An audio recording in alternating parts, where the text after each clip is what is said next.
417或者462嘅 Working Holiday Visa 可唔可以轉學生簽證咧？目前嚟講咧，係 onshore 申請學生簽證啦。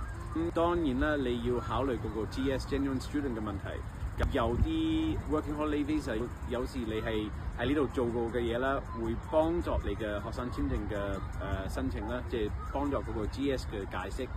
有時或者會搞到嗰個 GS 更加難解釋啦，所以到時考慮咧。不過係法律咧係可以俾你 onshore 申請㗎啦。香港人申請學生簽證需唔需要考慮到 GS 嘅問題咧？佢哋會唔會都有被拒簽嘅風險？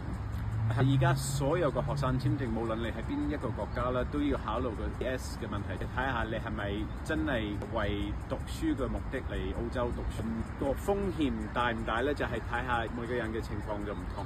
譬如講，如果你喺香港啦，啱啱喺中學畢業啦，咁你就申請過嚟讀大學或者係大專啦，你嘅 GS 嗰個風險比較低啲。如果你係一個家庭啦，你有40歲，咁你就係已經好耐冇讀過書，跟住你喺呢度想讀嘅，同你以前冇讀過有關，同埋有可能係對你個 future 嘅幫助冇咁大，咁個風險會比較大。每個人嘅情況就唔同。